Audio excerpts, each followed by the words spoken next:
Joining me here to discuss this and much more is Labor Secretary Tom Perez, who we should point out is here in his personal capacity as a Hillary Clinton supporter, not as a member of the cabinet. Mr. Perez, I will call you. Thanks for being here. It's great to be here in my personal capacity, and happy Labor Day to everybody. Thank you so much. I know you're eager to talk about Donald Trump and his trip to Mexico, but first I have to ask you about this FBI report. It says that on 39 separate occasions, Clinton told the FBI she did not recall or remember key elements of the training or classified information process. That's not the kind of thing that fills a lot of voters, I think, with confidence, given all the doubts about her honesty and trustworthiness. Well, listen, it was Secretary Clinton who wanted all these documents to be released because she wanted to make sure that everything was out there.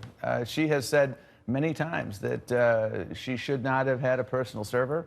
She accepts responsibility for that. And the reason she wanted these reports released is because they show that the Justice Department conducted a very, very thorough review and concluded that there was no reason to move forward. But you said she wanted those emails out, but the FBI also found about 15,000 that she should have turned over to the State Department, but did not. Well, again, all those things are being discussed right now, and she has said if there are other documents out there that the State Department has found or anyone else has found out there, bring them out there, bring them into the sunlight. I'm hard-pressed to think of an issue that has been more thoroughly discussed. And what we see from the Justice Department, from Jim Comey, Deputy Attorney General in the Bush administration, was that they looked at this thoroughly and there was no reason to move forward. And that's what the report that was released Friday shows, and that's what the evidence shows. Take a listen to Secretary Clinton last October when I asked her about whether or not she should have known better than to use this private email server because of the potential for classified information getting into the wrong hands. Take a listen.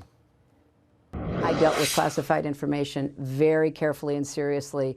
I usually met with people to discuss it. It was delivered to me in hard copy, so marked. And then when I traveled, I had one of those tents because we were afraid of prying eyes from certain governments that I would read classified material in. So I'm very familiar with the importance of treating classified information as it should be, with great care. So she says she's very familiar with how classified information should be treated, and yet in the FBI report, she says she didn't pay attention to the level of classification, and she thought the C marking stood for paragraph orders. It doesn't sound like somebody very familiar with the classification system. Well, and if you look at the report that the FBI issued, you'll see that there were a lot of markings that were at times incorrect and ambiguous and weren't in keeping with what the Department of Justice would have in place when they're marking documents that are confidential. So again, she's discussed this, and she's the first to acknowledge that she shouldn't have had a personal server, and she's learned a lot from this, and she recognizes that she shouldn't have done that, and she said it many times. And the FBI report, they looked at it thoroughly. A lot of these documents were retroactively reclassified, so the classification system presented challenges as well. So again, I think that this has been investigated very, very thoroughly, and she understands that she shouldn't have done it, and I think she's learned a lot from that. Let's talk about illegal immigration, especially as it pertains to the campaign trail. You just heard Mayor Giuliani say that in Trump's immigration speech on Wednesday, there actually is an opening for non-criminal undocumented immigrants to maybe stay in this country. That's certainly not the impression a lot of people who listen to the speech got. What did you make of what the mayor had to say? Well, Donald Trump should have gone to the Olympics as a gymnast because there's a lot of contortionism there. I mean, let's face it. If you're trying to be, first of all, kind and gentle and Donald Trump are never in the same sentence. It's an oxymoron.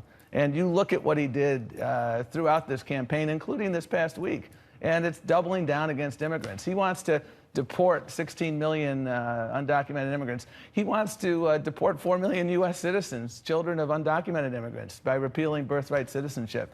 I mean, if you're trying to get kinder and gentler, it's a curious strategy to have Joe Arpaio introduce you at a speech. Joe Arpaio has been held in contempt for racial profiling Latinos by a judge appointed by George W. Bush.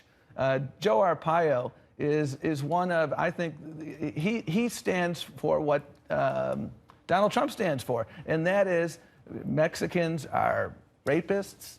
If I had been Donald Trump, the first thing I would have done with the president, has apologized for making those the Mexican obnoxious president. and unconscionable remarks. So when you look at Donald Trump and what he's said and what he's done, last week is a perfect illustration of why he's unfit to be president, because these are turbulent times and you need a steady hand. Hillary Clinton is a steady hand.